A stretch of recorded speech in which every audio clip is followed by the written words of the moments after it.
మొట్టమొదటి factory outlet మన Mukunda jewellers mega వడ్డానం సేల్ 2.0 ఈ ఫిబ్రవరి 1 నుంచి 9 వరకు మన అన్ని స్టోర్స్ లో ఈ ఆఫర్ ఉంది. Flat 9.99% wastage and no making charges. మన ముకుందా జ్యువెలర్స్ కేపీహెచ్బి, కొత్తపేట్, ఖమ్మం, సోమాజిగూడ, హన్మకొండ, సుచిత్ర అన్ని బ్రాంచెస్ కు ఈ ఆఫర్ వర్తిస్తుంది. Don't miss out. ఎప్పుడు చెలో హైదరాబాద్ పిలుపునిచ్చిన లక్షల మంది వచ్చారు. మరి లక్షల మంది వచ్చారు, లక్షల మంది తిరిగి వెళ్ళారు. కానీ ఎక్కడనన్నా శాంతి భద్రత సమస్య ఉత్పన్నమైన రోజు చూపెడతారా ఈ 30 ఏళ్లలో? మీరు చెప్పిందే కరెక్టు. అవును, ఎంఆర్పిఎస్ పిలుపునిస్తే లక్షల మంది ఎందుకు వస్తారు? వాళ్ళ ఆవేదన అలాంటిది, వాళ్ళ ఆకాంక్ష అలాంటిది, వాళ్ళ గుండెల్లోతు బాధ అలాంటిది. కాబట్టి పిలుపుకు స్పందించే జాతి ప్రజలు సమాజం ఉన్నది కాబట్టి ఆవేదన ఉన్నదనేది నిరూపించుకోవడానికి, మా ఆకాంక్ష బలమని నిరూపించుకోవడానికి మాదిగలు తండోపతండాలుగా ప్రతి గ్రామం నుంచి కదులుతారు. మాది న్యాయమైన పోరాటం కాబట్టి సమాజంలో అన్ని వర్గాల అండదండలు ఉండడం వల్ల వాళ్ళు కూడా వస్తారు. మరి 30 ఏళ్లలో లక్షల మంది వచ్చారు పోయారు. కానీ హైదరాబాద్లో శాంతి భద్రత సమస్య ఫలానా రోజు ఉత్పన్నమైంది అని చెప్పి ఏదన్నా రికార్డు చూపెడతారా? నంబర్ 1 లేదు. అదే సమయంలో సమీకరణ ఎక్కువ జరిగే అవకాశం ఉన్నందున ఈ కార్యక్రమం నిర్వహణకు చేతుల నుండి అదుపు తప్పిపోయే పరిస్థితి ఉందని చెప్తున్నారు. ఇది అన్యాయం. ఎంఆర్పిఎస్ ఒక పిలుపునిస్తే ఆ పిలుపుకు లక్షల మంది వస్తారు. ఆ వచ్చి తిరిగి పొమ్మంటే లక్షల మంది తిరిగిపోయారు. పిలుపుకు లక్షల మంది వచ్చారు, లక్షల మంది తిరిగిపోయారు. ఇక మా చేతుల నుండి అదుపు తప్పే పరిస్థితి ఎక్కడొచ్చింది? అసలు ఎలా ఊహిస్తున్నారు మీరు? లక్షల మంది వచ్చారు, లక్షల మంది మళ్ళీ తిరిగి వెళ్ళమంటే వెళ్ళారు కదా. మా చేతుల నుంచి అదుపు తప్పిన పరిస్థితి ఈ రాష్ట్రంలో ఎప్పుడన్నా వచ్చిందా? నాయకత్వాన్ని గౌరవించే, నాయకత్వ ఆదేశాలను పాటించే జనం, కార్యకర్తలు మాకు లక్షల సంఖ్యలో ఉన్నారు. కాబట్టి మేమెప్పుడు శాంతి భద్రతలకు విఘాతం కలిగించాలనో లేదా హైదరాబాదులో కావాలనేదో చేయాలనో చేసిన చరిత్ర లేదు. మేము చేసే అవసరం మాకు లేదు. దయచేసి మా చేతుల నుంచి అదుపు తప్పుతుందనే మాట అది సత్యదూరం. అది గమనించండి. ఉద్యమం ఎప్పుడు నాయకత్వం అదుపులోనే ఉన్నది. దానికి కారణం ఏదో శాసించడం కాదు. మా కార్యకర్తలకు మా పట్ల ఉండబడే అభిమానం, గౌరవం, ఏ నిర్ణయం తీసుకున్నా కట్టుబడి ఉండాలనే ఆకాంక్ష, దృక్పథం బలంగా ఉండడం వల్ల మేమెప్పుడు గాంధీ మార్గంలోనే ఉద్యమం చేయాలనుకున్నాం. అంబేద్కర్ ఇచ్చిన స్ఫూర్తితోటే పోరాటం చేయాలనుకున్నాం. మమ్మల్ని 30 ఏళ్ళు ఈ ఉద్యమం నిలబడి నడుపుతున్నదంటే ఈ దేశానికి స్వాతంత్రం సాధించిన మహాత్మా గాంధీ మార్గంలో, సామాజిక న్యాయం కోసం శాంతియుతంగా పోరాటం చేసిన అంబేద్కర్ మార్గంలో మా ప్రయాణం కొనసాగుతుంది. కాబట్టినే ఇంత శాంతియుతంగా నడిపిన ఉద్యమం దేశంలో ఎక్కడ లేదు. మేమే నడుపుతున్నాం. తర్వాత అసాంఘిక శక్తులు చొరబడి శాంతిబద్ధ సమస్యను సృష్టించే అవకాశం ఉంది అని అన్నారు. అసలు ఇది ఎంత అన్యాయము? మా ఉద్యమంలో అసాంఘిక శక్తులు చొరబడడం ఏంది? 30 ఏళ్లుగా చొరబడని అసాంఘిక శక్తులు ఇప్పటిట్లో చొరబడతారు? మీరు పంపితే తప్ప. ఈ కార్యక్రమాన్ని జీర్ణించుకోలేని స్వార్థపర శక్తులు ఎవరన్నా అట్లా చొరబడేలాగా చేస్తే తప్ప, లేదా ప్రభుత్వానికే మా కార్యక్రమం ఇష్టం లేకపోతే వాళ్ళు ఎవరన్నా పంపితే తప్ప అసాంఘిక శక్తులు ఎట్లా చొరబడతాయి? ఒకవేళ అసాంఘిక శక్తులే చొరబడతాయని మీకు అనుమానం ఉంటే మీకు ఇంటెలిజెన్స్ రిపోర్ట్ ఉన్నది కదా, వాళ్ళు ఎవరో గుర్తించానట్టే కదా, మీరు వాళ్ళని అదుపులోకి తీసుకోండి. మేమెప్పుడు శాంతియుత పందానే నమ్ముకున్నాం. మేమెప్పుడు ప్రజాస్వామ్యాన్ని నమ్ముకున్నాం. ఎప్పుడు రాజ్యాంగం ఇచ్చిన పౌర హక్కుల్నే మేము నమ్ముకున్నాం. మా నుంచి ఇంతవరకు 30 ఏళ్ళలో ఏ శాంతి భద్రత సమస్యకు విఘాతం కలగలేదు. మా ఉద్యమంలో ఇప్పటి వరకు ఏ అసాంఘిక శక్తులు చొరబడలేదు. చొరబడడానికి మేము అవకాశం ఇవ్వలేదు. మరి మీకు అనుమానం ఉంటే అనుమానించదగ్గ వ్యక్తులు ఎవరినో వాళ్ళని ఐడెంటిఫై చేసుకున్నట్టే కదా, వాళ్ళని అదుపులోకి తీసుకుంటే అయిపోతుంది కదా. పలానోళ్ళ వల్ల అసాంఘిక శక్తులు చొరబడే అవకాశం ఉన్నదని చెప్పి మీరు బహిరంగ ప్రకటించవచ్చు కదా. అందువల్ల ఇష్టం లేని వాళ్ళు ఎవరన్నా అట్లా చేస్తారనుకుంటే మేము మా గుండె చప్పుడు వినిపించాలనుకున్నాము, కానీ అసాంఘిక శక్తులను మేము చొరబడాలని మేము కోరుకుంటామా? మాకు తెలుసు, మేము సమస్య పరిష్కారం కోరుకుంటున్నాం. సమస్య పరిష్కారం ఇష్టం లేని వాళ్ళు ఏదన్నా కుట్ర చేయాలనుకుంటే కుట్ర చేసే వాళ్ళని అదుపులో పెట్టుకోండి, కుట్ర చేసే వాళ్ళని అదుపులో పెట్టుకోండి. వాళ్ళు ఎవరో సమాజం ముందు ఎక్స్పోజ్ చేయండి. ఎవరు అసాంఘిక శక్తులో ఎవరు చొరబడాలనుకుంటున్నారో వాళ్ళను అదుపులోకి పెట్టండి, ఎక్స్పోజ్ చేసి అదుపులో పెట్టండి, మాకే అభ్యంతరం లేదు. కాబట్టి దాన్ని దృష్టిలో పెట్టుకోవాల్సిందిగా అది చేస్తున్నాం. తర్వాత దీనివల్ల హింస తలెత్తి ప్రభుత్వం మరియు ప్రైవేట్ ఆస్తుల ధ్వంసమయ్యే ప్రమాదం ఉంది. తెలంగాణ ఉద్యమంలో, తెలంగాణ రాష్ట్ర ఉద్యమంలో మిలియన్ మార్చ్ సమయం వచ్చినప్పుడు, ఆ మిలియన్ మార్చ్కు పర్మిషన్ ఇవ్వకపోవడాన్ని నిరసిస్తూ జరిగిన ఘటనలో ప్రభుత్వ ప్రైవేట్ ఆస్తుల ధ్వంసం జరిగింది. కానీ ఎంఆర్పిఎస్ 30 ఏళ్ల పోరాటంలో హైదరాబాదులో ప్రభుత్వ ప్రైవేట్ ఆస్తుల ధ్వంసం ఎప్పుడన్నా సభలు ప్రదర్శనలు పెట్టినప్పుడు జరిగిందా? ఎప్పుడన్నా సభలు మేము ప్రదర్శనలు పెట్టినప్పుడు జరిగిందా? 96 మొదలుకొని మొన్న 2023 వరకు లక్షల మంది పిలుపుకి స్పందించి వచ్చారు, లక్షల మంది తిరిగి వెళ్ళారు. కాబట్టి ప్రభుత్వ ఆస్తుల హింస తలెత్తి ప్రభుత్వ మరియు ప్రైవేట్ ఆస్తుల ధ్వంసమయ్యే ప్రమాదం మా వల్లనైతే రాదు. మీరెవరన్నా చొరబాటు చేసి పంపిస్తే మాత్రం అవుతుందేమో, అది మీ వల్ల జరుగుతుందేమో కానీ మా వల్ల జరగదని మేము గుర్తు చేస్తున్నాం. నిజమైన కారణాలు అయితే మేము ఒకటి చెప్పాం కదా, ఓకే ఒకటి చెప్పారు. మొదటి పాయింటే మీరు నిర్దిష్టంగా ఎంతమంది హాజరవుతుండ్రో చెప్పలేదన్నప్పుడు మేము చెప్పాము, కరపత్రం ఇచ్చాము, సోన్సో వచ్చింది. కానీ వినతి పత్రంలో అది లేదన్నందుకు మేము దాన్ని ఇప్పుడు ఇస్తామంటున్నాం. అదొక కారణం అనుకుంటే మేము ఇస్తామంటున్నాం. 1,00,000 కాదు, లక్షల డప్పులు వస్తాయి. మేము ప్రకటించినప్పుడు 1,00,000, మేము ఇప్పుడు 1,00,000 అంటలేము, లక్షల డప్పులు వస్తాయి. మాదిగపల్లెలో డప్పు పునరుజ్జీవం పొందుతుంది, అది ఖచ్చితంగా లక్షలు వస్తాయి, లక్షలనే పెడతాం. ఇకపోతే అనుమతి కోరిన తేదీ వర్కింగ్ డే కనుక ర్యాలీ నిర్వహించే రూట్లో పెద్ద ఎత్తున ట్రాఫిక్ జామ్ అయ్యే పరిస్థితి ఉంటుంది. అంటే ఇక ప్రదర్శన కోసం సెలవు దినాల్లోనే ప్రదర్శన జరపాలని ఏమైనా చట్టం చెప్తుందా? సెలవు దినాల్లోనే ప్రదర్శనలు పెట్టుకోవాలని చెప్పి ఏమైనా చట్టం చెప్తుందా? రేపు రాహుల్ గాంధీ గారు బేగంపేట విమర్శనానికి వస్తాడు, సోనియా గాంధీ గారు వస్తారు, లేదా శంషాబాద్ విమర్శనానికి వస్తారు. అక్కడ నుంచి మీరు ప్రదర్శనలు పెట్టుకుంటారు. అంటే రాహుల్ గాంధీకి సోనియా గాంధీ గారికి సెలవు దినం మాత్రమే రాండి అని చెప్పి మీరు చెప్తారా? రాహుల్ గాంధీ గారికి సోనియా గాంధీ గారికి మీరు సెలవు దినమే రండి, మీరు సెలవు దినం కాకుండా వర్కింగ్ డే వస్తే ప్రదర్శన వల్ల ట్రాఫిక్ ఇబ్బంది అవుతుందని చెప్పి మీరేమన్నా ఆపగలుగుతారా?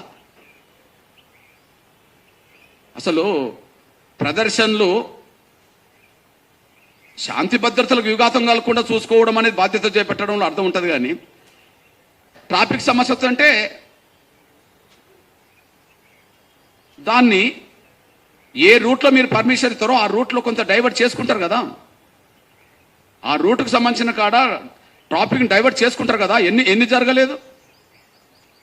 మీరు సోనియా గాంధీ గారు వస్తే, రాహుల్ గాంధీ గారు వస్తే, ఎవరన్నా విఐపీలు వస్తే ఏదన్నా ప్రదర్శనకు రూట్ ఇస్తే ఆ రూట్ మీద ట్రాఫిక్ ఇబ్బంది కాకుండా డైవర్ట్ చేస్తారు కదా, చేయడానికి అవకాశం ఉన్నది కదా.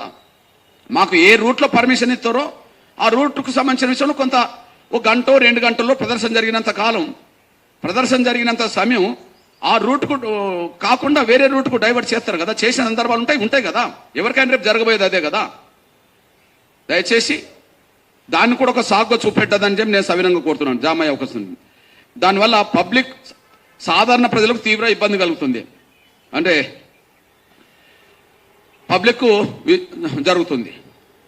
మీరు ఒకసారి గుర్తు చేస్తున్నా, నేను మొన్న ముఖ్యమంత్రి ప్రమాణ స్వీకారం చేసిన సంవత్సరమైన సందర్భంగా రాజకీయ విజయోత్సవ ర్యాలీ జరిగింది. ఆ ర్యాలీ ఏ రూట్లో వచ్చిందో ఆ రూట్లో డైవర్ట్ చేశారా లేదా? ప్రజలకు ఇబ్బంది కాకుండా చూశారా లేదా? అంటే కాంగ్రెస్కి ఒక న్యాయం, ప్రభుత్వానికి ఒక న్యాయం, ఇతర వర్గాల ప్రజలకు ఒక న్యాయమా? ఎక్కడ ఏ సమయంలో ప్రదర్శనకు పర్మిషన్ ఇచ్చినా ఆ ప్రదర్శన జరిగిన గంటో 2 గంటల సమయం అక్కడ ట్రాఫిక్ ఇబ్బంది కాకుండా, ప్రజలకు అసౌకర్యం కాకుండా ముందే డైవర్ట్ చేస్తూ కూడా ఆదేశాలు జారీ చేస్తారు. ఇదేం కొత్త కాదు, ఇట్లాంటి సాకులు వెతకద్దు. ఈ విషయం గుర్తు చేస్తున్నా నేను. ఇకపోతే ర్యాలీ మరియు సభ స్థలానికి సంబంధించిన ప్రాంతం అంతా హై సెక్యూరిటీ జోన్, ప్రభుత్వ సచివాలయం మరియు అసెంబ్లీ వంటివి రూట్ మ్యాప్లో ఉన్నాయి. అలాగే ఇది విఐపి జోన్, అందువల్ల ఈ ర్యాలీ ఇబ్బంది కలుగుతుంది. నేను అంటున్నా, ఈ విఐపి జోన్లో విఐపీలే మరి ప్రదర్శన చేస్తే వాళ్ళకి ఇవ్వరా? ఇది విఐపి జోన్ అంటుండ్రు కదా, మరి విఐపీలే ఆ రూట్లో ప్రదర్శన చేస్తే మీరు ఇవ్వరా? ఒకవేళ హై సెక్యూరిటీ జోన్ అంటే ప్రభుత్వ సచివాలయాలు మరియు అసెంబ్లీ అంటే, మరి మొన్న మీరు సచివాలయంలోనే బహిరంగ సభ పెట్టారు కదా. మొన్న డిసెంబర్ 9 1,00,000 మందితో సభ ఎక్కడ పెట్టిండ్రు? మేము 1,00,000 డబ్బులతో పెడుతున్నాం. మీరే చెప్పిండ్రు కదా 1,00,000 మంది వచ్చిండ్రు అని చెప్పి. 1,00,000 మందితో సభ మీరు ఎక్కడ పెట్టుకున్నారో అక్కడనే మాకు పర్మిషన్ ఇవ్వండి మా సభ పెట్టుకోవడానికి. మీది ప్రదర్శనగా ఎక్కడి నుండి వచ్చిందో అక్కడి నుంచి మాకు ఇవ్వండి. మీకో న్యాయం మాకో న్యాయం ఉండొద్దు. రాజ్యాంగం, చట్టాలు ప్రతి పౌరుడికి కుల మతాలు రాజకీయాలకు సంబంధం లేకుండా ఒకే రకంగా అమలు జరగాలి. రాజ్యాంగంలో పేర్కొన్న పౌర హక్కులు ఏ చట్టమైనా అది పాలకులకు ఒక తీరు, ప్రజలకు ఒక తీరుగా ఉండకూడదని నేను విజ్ఞప్తి చేస్తున్నా. ఇకపోతే అనుమతి కోరిన రూట్లో ర్యాలీ నిర్వహించడానికి, పబ్లిక్ మీటింగ్ పెట్టడానికి ఆమోదయోగ్యమైంది కాదు అన్నారు. పోనీ అనుమతి కోరిన రూట్లో ర్యాలీ నిర్వహించడానికి పబ్లిక్ మీటింగ్ ఆమోదయోగ్యం కాదన్నారు. ఇది రోడ్డున ఉపయోగించే సాధారణ ప్రజలకు, ఉద్యోగస్తులకు అత్యవసర వైద్య సదుపాయం పొందే అనారోగ్యంతో ఉన్న వారికి ఇబ్బంది కలుగుతుంది. ఇవన్నీ ఎందుకు సాకులు? ఇవన్నీ మీకు కూడా వర్తిస్తాయి కదా. 5వ పాయింట్లో ఏం పెట్టారో ఇవి మీకు కూడా వర్తిస్తాయి కదా. అత్యవసర వైద్య సదుపాయం పొందే అనారోగ్యంతో ఉన్న వారికి ఇబ్బంది కలుగుతుంది అంటున్నారు. అంటే అది మొన్న మీరు పెట్టినప్పుడు అది కనిపించలేదా? అది ఉండదా? అసలు ఎమర్జెన్సీగా ఒక అంబులెన్స్ పోతున్నదంటే ఎంత పబ్లిక్ మీటింగ్ జరిగినా కూడా ముందు రూట్ క్లియర్ చేస్తారు కదా. సాధారణ ప్రజలకు ఆ సోయి ఉన్నది, ప్రభుత్వానికి ఎందుకు లేదు? ఒక అంబులెన్స్ వస్తున్నదంటే ఏ ప్రదర్శన జరిగినా ముందు అంబులెన్స్కి అయితే దారిస్తారు కదా.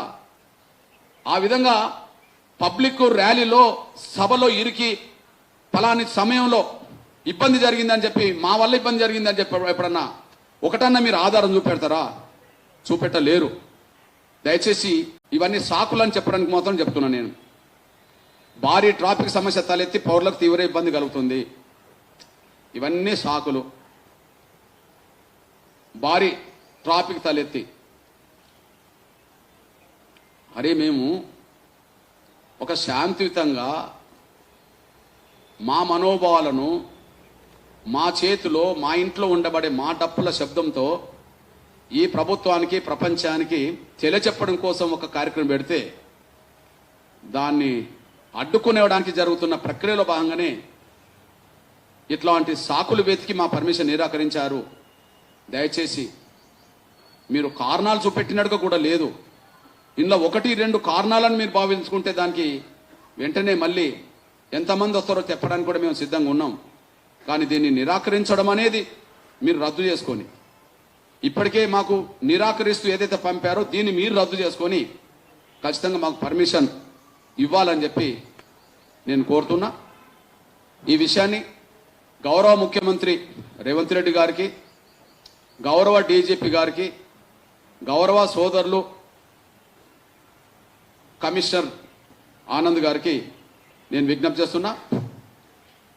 ఇది సాకులు మాత్రమే తప్ప కారణాలు కావు. ఏదో రకంగా మా ప్రదర్శన జరగకుండా చూడడం కోసమే ప్రభుత్వమే ఇట్లాంటి ప్రయత్నాలు డిపార్ట్మెంట్ ద్వారా చేపిస్తున్నదని చెప్పి మేము భావిస్తున్నాం. ఎందుకంటే మేము పర్మిషన్ కోరుతున్నప్పుడు పర్మిషన్ కోసం వెళ్ళిన మా రాష్ట్ర అధ్యక్షుడు గోవింద్ నరేష్తో పాటు చాలామంది మా సీనియర్లు వెళ్ళారు. దయచేసి ఈ విషయాన్ని ముఖ్యమంత్రి నోటీసులు పెట్టి ముఖ్యమంత్రి సలహాతోటి మీరు మాకు సాయం చేయమని కూడా కోరాము.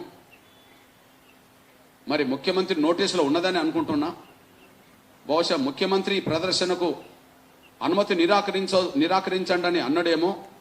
కమిషనర్ ఆరూపంగా ఆయన ఇంటర్నల్గా లిఖితపూర్వంగా ఇచ్చిన ఆదేశాల కంటే మీరు పర్మిషన్ నిరాకరించండి అని చెప్పి ముఖ్యమంత్రి అన్నడేమో. ఇగో నిరాకరించడానికి పోలీస్ యంత్రాంగం చూపించిన సాకులుగా ఇవి మేము చూస్తున్నాం.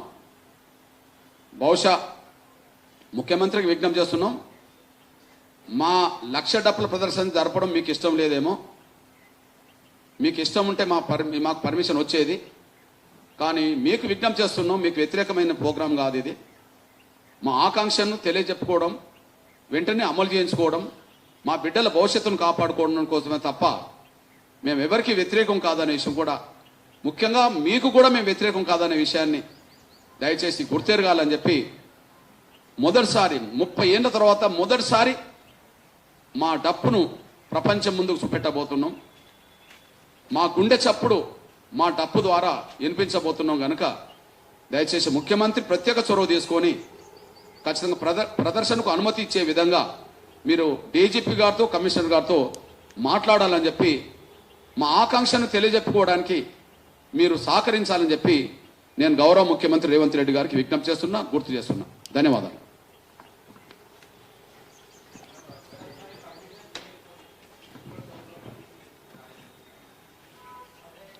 ఉండేది ఎట్లా ఉంటుంది అది అందరికీ తెలుసు. ఏ రూపంగా ఉండాలో ఉంటుంది, అది దానిదే ఉన్నది, అది వాళ్ళకే తెలుసు. ఓకే, అయితే ఒకటి చెప్తున్నాం, 3 గంటల లోపు 4-5 గంటల లోపు ముందు మొదటి పాయింట్కి అయితే మేము చెప్తాం. మిగతా అన్ని సాకులే. ఇది కూడా సాకే, ఎందుకంటే ఇంటెలిజెన్స్ రిపోర్ట్ వెళ్ళిపోయింది, పేపర్లో వచ్చింది, టీవీలో వచ్చింది, సోషల్ మీడియాలో వస్తున్నది. కరపత్రం ఇచ్చాం 1,00,000 డప్పులని. 1,00,000 కాదు, ఇప్పుడు 1,00,000 వస్తాయి. ఇది గ్యారెంటీ. మేము 1,00,000 పెడతాం. ఎందుకు ఇవ్వదు? రేపు కాంగ్రెస్ ఏదన్నా మేము ఇది చేస్తామని చెప్పి విజయోత్సవ ర్యాలీలు పెడతారు, 1,00,000 వస్తారు, వాళ్ళు ఎక్కువ ఇవ్వరా అయింది.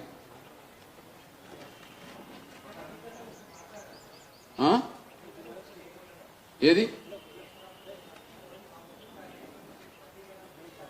మేము మా ఉద్యమాన్ని, మా జాతి బిడ్డల భవిష్యత్తు దృష్టి పెట్టుకొని అన్ని విషయాలు మాట్లాడతాం కదా, అన్ని విషయాలు మాట్లాడుకుంటాం కదా.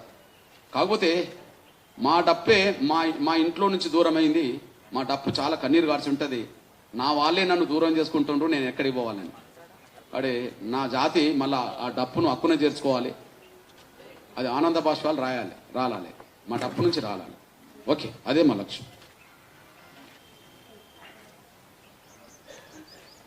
తర్వాత ఓకే, నాకు తెలిసి మా సోదరులు గమనించండి, నాకు తెలిసి ప్రపంచంలో ఇట్లాంటి ప్రదర్శన ఇంతకుముందు ఎక్కడ జరగలేదు. దయచేసి ఇది ఒక్కటి గుర్తింది. బహుశా అది కూడా కంటవింపుకు ఉన్నదేమో ఎవరికన్నా.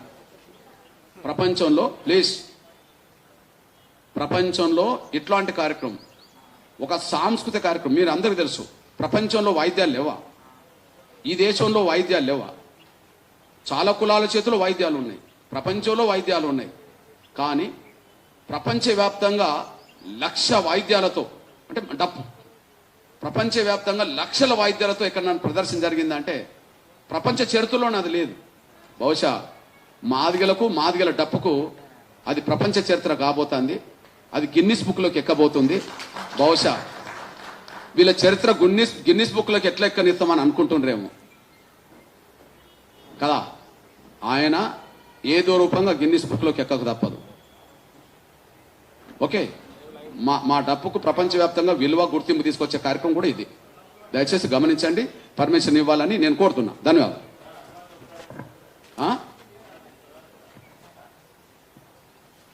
నా తమ్ముడు ఇప్పటివరకు చెప్పింది అదే. ఏ సాకులేదు చెప్పాను, అది సాకులేదప్ప కారణాలు కావు. ఒకటి ఏదన్నా మీరు కారణం అని భావించుకుంటే నిర్దిష్టంగా చెప్పడం కోసం ప్రయత్నం చేస్తాం. ఇప్పుడే చెప్తాం. వృత్తి మాకు దూరమైంది, కానీ అంతో ఎంతో కొంతమేరకు పరిరక్షించుకుంటున్నది మాకుండబడే డప్పు కళాకారుల ప్రదర్శనలు. ప్రతి రాజకీయ పార్టీ నాయకులు, ప్రతి సంఘం వాళ్ళు, ప్రతి ఉద్యమంలో మా డప్పులు కీలకమైన పాత్ర పోషిస్తున్నాయి. మా డప్పులు కీలకమైన పాత్ర పోషిస్తున్నాయి. అంతేకాకుండా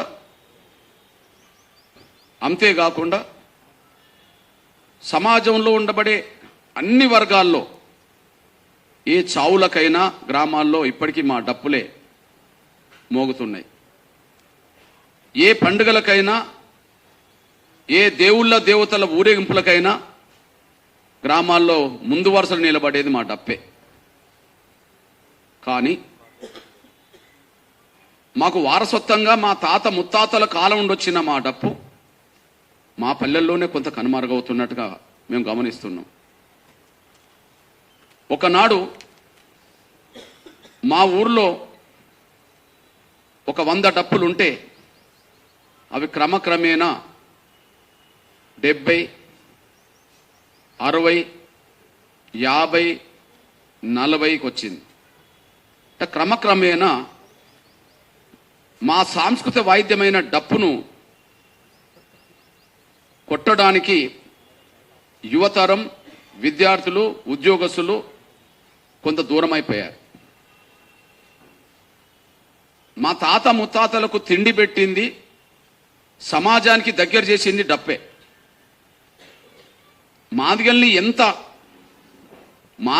ఎంత అంట్రాన్ వాళ్ళని సమాజం మమ్మల్ని దూరం పెట్టినా, మాదిగల్ని మమ్మల్ని అంట్రాన్ వాళ్ళని చెప్పి ఊరికి దూరంగా పెట్టి సమాజానికి దూరం పెట్టినా, మళ్ళీ ఆ సమాజంలో ఉండబడే వర్గాల కష్ట సుఖాల్లో, శుభ అశుభ గడియాల్లో మళ్ళీ మా డప్పు ఆ గ్రామానికి ఉపయోగపడ్డది.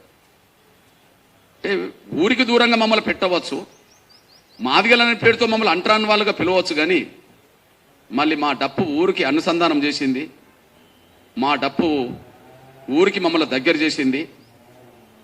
మమ్మల్ని అంట్రాన్ వాళ్ళని, మాదిగలని ఊరికి దూరంగా పెట్టిన వాళ్ళే మళ్ళా వాళ్ళ సావులకు, వాళ్ళ పండుగలకు మమ్మల్ని పిలిచి మా డప్పులనే ముందు పెట్టి ప్రదర్శనలు జరుపుకున్నారు. ఇది మాకు తెలుసు. అంటే మా డప్పు మా తాత ముత్తాతల కాలంలో మా కడుపు నింపింది, మాకు తిండి పెట్టింది. అదే డప్పు సమాజంలో అన్ని వర్గాలతో కలిసి ఉండే, కష్ట సుఖాల్లో కలిసి ఉండే వాయిద్యంగా మారింది. కానీ గత కొంతకాలంగా మా డప్పు మా పల్లెలోనే కనుమరుగవుతున్న సమయంలో ఇది తాత ముత్తాతలకు తిండి పెట్టిన డప్పు అని, అన్ని వర్గాల కష్ట సుఖాల్లో పాలు పంచుకున్న డప్పు అని, దాన్ని మనం వదులుకోవద్దని, మూలాలు మర్చిపోయిన జాతి ఒక చరిత్ర నిర్మించుకోలేదని, మన గత చరిత్రను గుర్తుంచుకునే విధంగా మన డప్పును మన మాదిగ పల్లెల్లో పునరుజ్జీవం పొందే విధంగా అందరం కలిసి డప్పు కొడదామని, సామాన్య కుటుంబాల్లో ఉండబడే పేదలే కాదు, ఇప్పుడిప్పుడు చదువుకుంటున్న ఉన్నత విద్యావంతుల వరకు, లేదా చిన్న ఉద్యోగం నుంచి మొదలుకుంటే ఉన్నత ఉద్యోగస్తులుగా ఎదిగిన ఉద్యోగస్తుల వరకు, ఒక వార్డు మెంబర్ మొదలుకొని చట్టసభలకు వెళ్ళిన వాళ్ళ వరకు ఎవరమైనా మాదిగలమే అయినప్పుడు మన తాత ముత్తాతల కాలం నుంచి వాయిద్యపరంగా మన వారసత్వ సంపదగా వచ్చిన ఆ డప్పును మనం కొట్టడం అనేది గర్వకారణంగా చూసుకుందాం. కానీ ఆ డప్పును కొట్టడం అనేది బాధో సిగ్గో అనేది అనిపించుకోవద్దని చెప్పే మాదిగ పల్లెలో కనుమరుగవుతున్న మా డప్పును మళ్ళా పునరుజ్జీవం చేసుకోవడం కోసమే ఈ సాంస్కృతిక ప్రదర్శనగా చూడాలని చెప్పి నేను విజ్ఞప్తి చేస్తున్నాను. నేను ఈ సాంస్కృతిక ప్రదర్శనగా చూడాలని చెప్పి నేను విజ్ఞప్తి చేస్తున్నా. మా విజ్ఞప్తిని నిజంగా మాకు తిండి పెట్టిన డప్పు, ఈ సమాజానికి సేవ చేసిన డప్పు, సమాజంతో అనుబంధాన్ని పెంచిన మా డప్పు ఒకనాడు కన్నీరు గార్చింది. నా వాళ్ళే నన్ను దూరం చేసుకుంటున్నారు కదా అని. నా వాళ్ళే, నేను ఏ కులంలో, ఏ కులానికి నేను ఆయుధంగా మారాను, ఏ కులం దగ్గర నేను శబ్దంగా మారాను, ఆ కులమే నన్ను దూరం చేసుకున్నది కదా అని చెప్పి మా డప్పు కన్నీరు గార్చవచ్చు. కానీ వాళ్ళ అదే డప్పు ఆనంద బాష్పాలు, అదే డప్పు ఆనంద బాష్పాలు చేస్తున్నది. ఎందుకంటే ఇప్పుడు తెలుగు నేల మీద ఏ షాపులకు వెళ్ళినా ఏ వస్తువైనా దొరుకుతుంది. కానీ ఇప్పుడు డప్పుల షాపులకు వెళ్తే డప్పులు మాత్రం కరువైపోయింది, దొరకట్లేదు. మొన్నటి వరకు 400 డప్పు ఇప్పుడు 800 అయిపోయింది. ఏ షాప్కి వెళ్ళినా రేటు పెరుగుతుంది. అంటే మా డప్పు అనుకుంటుంది, ఓ నా వాళ్ళు నన్ను మళ్ళీ అక్కన చేర్చుకుంటుండ్రు కదా అని, నా వాళ్ళు నన్ను అక్కన చేర్చుకుంటుండ్రు కదా అని చెప్పి డప్పు ఆనందంతో కన్నీరు తీస్తుంది. మాకు తెలుసు, మేము ఇవాళ ఉద్యమకారులం కావచ్చు, మా వాళ్ళలో కొంత ఉద్యోగస్తులకు ఎదిగిన వాళ్ళు ఉండవచ్చు, వార్డు మెంబర్ నుంచి మంత్రులైన వాళ్ళు ఉండవచ్చు. కానీ మేము మా సామాజిక వర్గంగా మాదిగలము. మేము ఇవాళ ఉద్యమకారులుగా మారకముందు, మేము అంతో ఇంతో ఎదగకముందు అత్యంత పేద కుటుంబంలో పుట్టిన నా కులస్తులు వాళ్ళ జీవన విధానం కొనసాగించడానికి చెప్పులు కుట్టే వృత్తిని నమ్ముకోవడమే కాకుండా డప్పు కొట్టడం కూడా మా పొట్ట నింపడానికి, సమాజానికి దగ్గర చేయడానికి దారితీసింది. అట్లాంటి డప్పు మా అస్తిత్వం, మా ఆత్మగౌరవం. అట్లాంటి డప్పు మా అస్తిత్వం, మా ఆత్మగౌరవం. మా అస్తిత్వాన్ని డప్పును కాపాడుకోవడం ద్వారా, మా ఆత్మగౌరవాన్ని దండోర చాటించడం ద్వారా, మా ఉనికిని మేము ఇది అని చెప్పుకోవడం ద్వారా మేము చాటాల్సిందే. అవును, 30 ఏళ్ల క్రితం మేము మాదిగాని చెప్పుకోనంత కాలం మాకు ఉనికే లేదు. 30 ఏళ్ల క్రితం వరకు ఎంఆర్పిఎస్ రాకముందు మేము మాదిగాని చెప్పుకోవడానికి మేము సిగ్గుపడ్డ రోజుల్లో మాదిగానే ఉనికి సమాజంలో కనిపించేది కాదు. కానీ వాళ్ళ 30 ఏళ్ల తర్వాత ఈ రాష్ట్రం, ఈ దేశం, ఈ ప్రపంచం మాదిగానే 3 అక్షరాల గురించి మాట్లాడుతుంది. ఇవాళ ఈ రాష్ట్రం మాట్లాడుతుంది, ఈ దేశం మాట్లాడుతుంది, ప్రపంచంలో చాలా వాళ్ళు మాట్లాడుతున్నారు. అంటే మేము చెప్పుకోనంతకాలం మా ఉనికి, మా కులం ఉనికి ప్రమాదంలో పడ్డది. మేము చెప్పుకున్నప్పుడే మా ఉనికి ప్రపంచానికి తెలిసిపోయింది. అట్లనే మేము డప్పును మా అస్తిత్వంగా ప్రకటించకపోతే మా డప్పు కనుమరుగవుతుంది. ప్రపంచంలోనే ప్రాచీన వైద్యం, ప్రపంచంలోనే ప్రాచీన కాలం నాటి ఏదైతే డప్పు ఉన్నదో, వాయిద్యం ఉన్నదో, అది మొదటిగా మాదేనని చెప్పుకోవడానికి గర్వపడుతున్నాం. ఇవాళ నా కళ్ళ ముందు సమాచారం అందించడానికి ఇన్ని టీవీలు ఉన్నాయి, ఇంత ఎలక్ట్రానిక్ మీడియా ఉన్నది, ఇంత ప్రింట్ మీడియా ఉన్నది, చాలామంది సోషల్ మీడియా మిత్రులు ఉన్నారు కదా. కానీ కొన్ని వందల సంవత్సరాలుగా ఈ సమాజానికి సమాచారం రాజుల కాలం నుంచి మొదలుకుంటే ఇప్పటి వరకు గ్రామాల్లో సమాచారం అందించేది మా డప్పే. అంటే నా ముందున్న మీకంటే మేమే సీనియర్లం. మా డప్పు నా ముందున్న మీకంటే మేమే సీనియర్లం, డప్పు కట్టి సమాచారం అందించేవాళ్ళం. అందువల్ల దయచేసి ప్రభుత్వానికి వ్యతిరేకంగా నిర్వహించే ప్రదర్శనగా మీరు చూడబాకండి.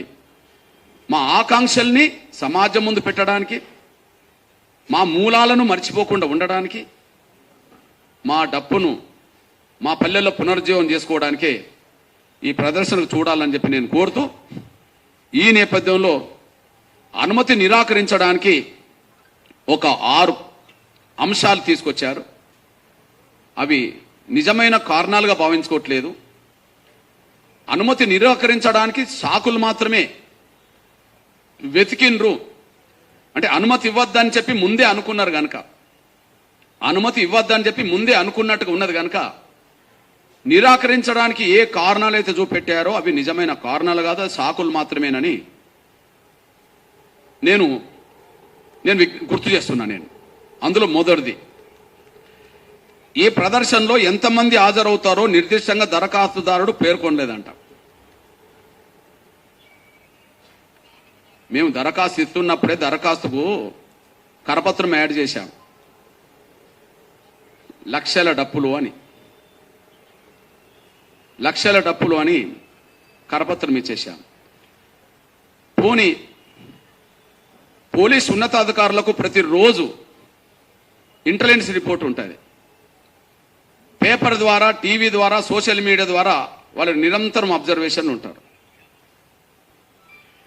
మీకు ఇచ్చిన వినతి పత్రంలో, పర్మిషన్ కోర్టు ఇచ్చిన వినతి పత్రంలో టెక్నికల్గా గిన్ని డప్పులని చెప్పలేదు, కానీ మరి కరపత్రం మీకు ఇచ్చాం, లక్షల డప్పుల గుండె చప్పుడని చెప్పాం.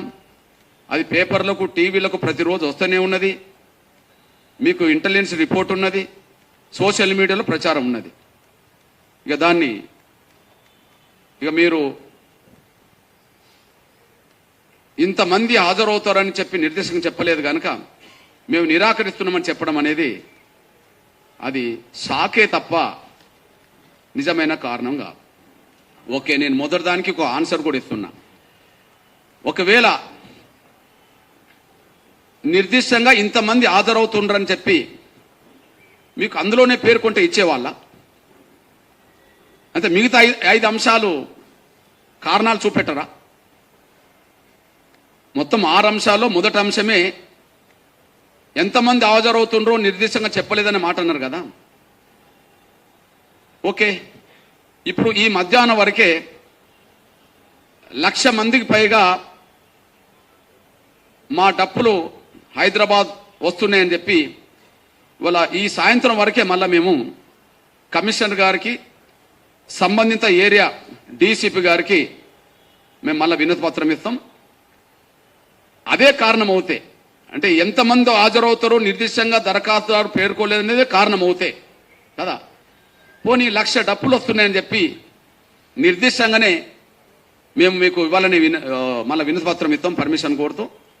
ఇక మిగిలిన కారణాలు చెప్పకుండా, మిగతా సాకులు చెప్పకుండా పర్మిషన్ ఇవ్వాలని చెప్పి నేను కోరుతున్నా. ఇది ప్రభుత్వానికి వ్యతిరేకం కాదు.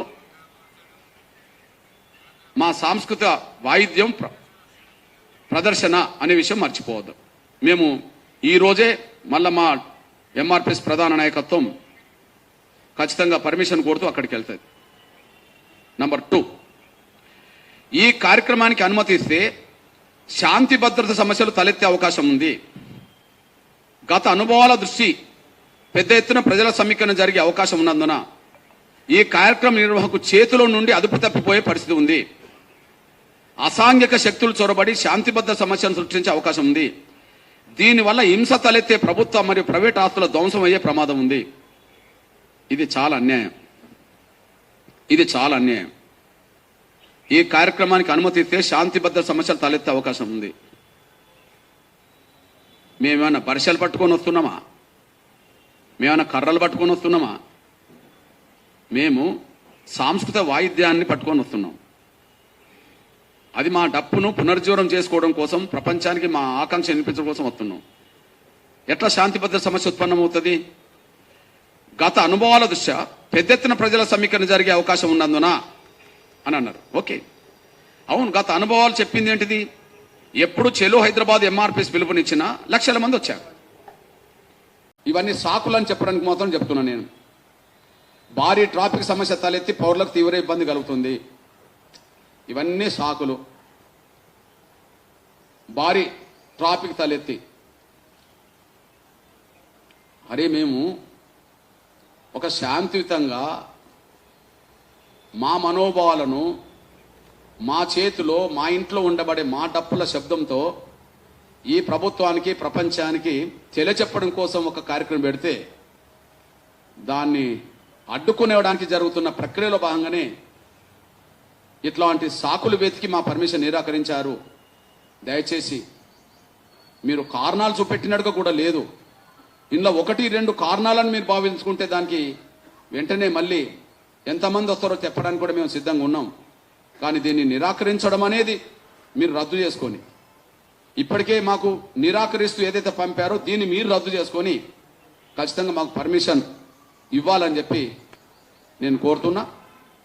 ఈ విషయాన్ని గౌరవ ముఖ్యమంత్రి రేవంత్ రెడ్డి గారికి, గౌరవ డీజీపీ గారికి, గౌరవ సోదరులు కమిషనర్ ఆనంద్ గారికి నేను విజ్ఞప్తి చేస్తున్నా. ఇది సాకులు మాత్రమే తప్ప కారణాలు కావు. ఏదో రకంగా మా ప్రదర్శన జరగకుండా చూడడం కోసమే ప్రభుత్వమే ఇట్లాంటి ప్రయత్నాలు డిపార్ట్మెంట్ ద్వారా చేపిస్తున్నదని చెప్పి మేము భావిస్తున్నాం. ఎందుకంటే మేము పర్మిషన్ కోరుతున్నప్పుడు పర్మిషన్ కోసం వెళ్ళిన మా రాష్ట్ర అధ్యక్షుడు గోవింద్ నరేష్తో పాటు చాలామంది మా సీనియర్లు వెళ్ళారు. దయచేసి ఈ విషయాన్ని ముఖ్యమంత్రి నోటీసులు పెట్టి ముఖ్యమంత్రి సలహాతోటి మీరు మాకు సాయం చేయమని కూడా కోరాము. మరి ముఖ్యమంత్రి నోటీసులో ఉన్నదని అనుకుంటున్నా. బహుశా ముఖ్యమంత్రి ప్రదర్శనకు అనుమతి నిరాకరించండి అని అన్నడేమో. కమిషనర్ ఆరూపంగా ఆయన ఇంటర్నల్గా లిఖితపూర్వంగా ఇచ్చిన ఆదేశాల కంటే మీరు పర్మిషన్ నిరాకరించండి అని చెప్పి ముఖ్యమంత్రి అన్నడేమో. ఇగో నిరాకరించడానికి పోలీస్ యంత్రాంగం చూపించిన సాకులుగా ఇవి మేము చూస్తున్నాం. బహుశా ముఖ్యమంత్రికి విజ్ఞప్తి చేస్తున్నాం, మా 1,00,000 డప్పుల ప్రదర్శన జరపడం మీకు ఇష్టం లేదేమో. మీకు ఇష్టం ఉంటే మాకు పర్మిషన్ వచ్చేది. కానీ మీకు విజ్ఞప్తి చేస్తున్నాం, మీకు వ్యతిరేకమైన ప్రోగ్రాం కాదు ఇది. మా ఆకాంక్షను తెలియజెప్పుకోవడం, వెంటనే అమలు చేయించుకోవడం, మా బిడ్డల భవిష్యత్తును కాపాడుకోవడం కోసమే తప్ప మేము ఎవరికి వ్యతిరేకం కాదనే విషయం కూడా, ముఖ్యంగా మీకు కూడా మేము వ్యతిరేకం కాదనే విషయాన్ని దయచేసి గుర్తెరగాలని చెప్పి మొదటిసారి 30 ఏళ్ల తర్వాత మొదటిసారి మా డప్పును ప్రపంచం ముందుకు చూపెట్టబోతున్నాం. మా గుండె చప్పుడు మా డప్పు ద్వారా వినిపించబోతున్నాం కనుక దయచేసి ముఖ్యమంత్రి ప్రత్యేక చొరవ తీసుకొని ఖచ్చితంగా ప్రదర్శనకు అనుమతి ఇచ్చే విధంగా మీరు డీజీపీ గారితో కమిషనర్ గారితో మాట్లాడాలని చెప్పి, మా ఆకాంక్షను తెలియజెప్పుకోవడానికి మీరు సహకరించాలని చెప్పి నేను గౌరవ ముఖ్యమంత్రి రేవంత్ రెడ్డి గారికి విజ్ఞప్తి చేస్తున్నా, గుర్తు చేస్తున్నా. ధన్యవాదాలు. ఉండేది ఎట్లా ఉంటుంది అది అందరికీ తెలుసే. ఏ రూపంగా ఉండాలో ఉంటుంది, అది దానిదే ఉన్నది, అది వాళ్ళకే తెలుసు. ఓకే, అయితే ఒకటి చెప్తున్నాం, 3 గంటల లోపు 4-5 గంటల లోపు ముందు మొదటి పాయింట్కి అయితే మేము చెప్తాం. మిగతా అన్ని సాకులే. ఇది కూడా సాకే, ఎందుకంటే ఇంటెలిజెన్స్ రిపోర్ట్ వెళ్ళిపోయింది, పేపర్లో వచ్చింది, టీవీలో వచ్చింది, సోషల్ మీడియాలో వస్తున్నది. కరపత్రం ఇచ్చాం 1,00,000 డప్పులని. 1,00,000 కాదు, ఇప్పుడు 1,00,000 వస్తాయి. ఇది గ్యారెంటీ. మేము 1,00,000 పెడతాం. ఎందుకు ఇవ్వదు? రేపు కాంగ్రెస్ ఏదన్నా మేము ఇది చేసినామని చెప్పి విజయోత్సవ ర్యాలీలు పెడతారు, 1,00,000 వస్తారు, వాళ్ళు ఎక్కువ ఇవ్వరు. అయింది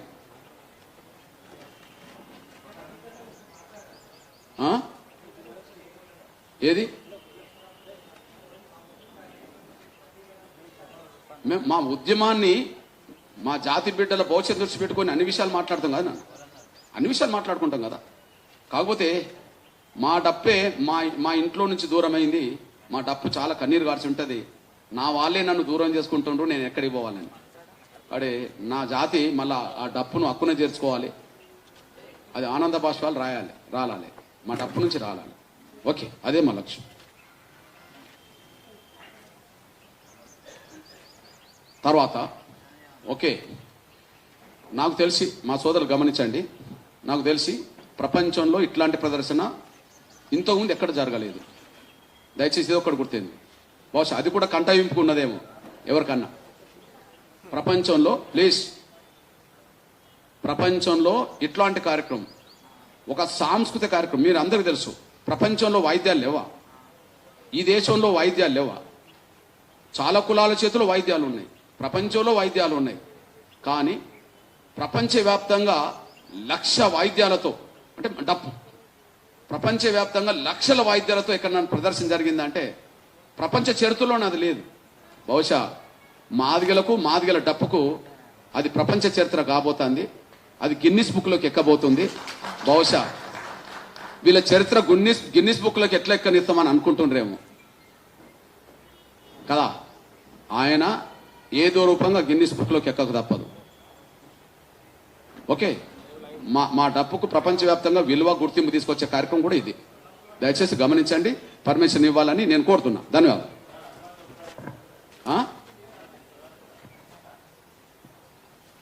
నా తమ్ముడు ఇప్పటివరకు చెప్పింది అదే.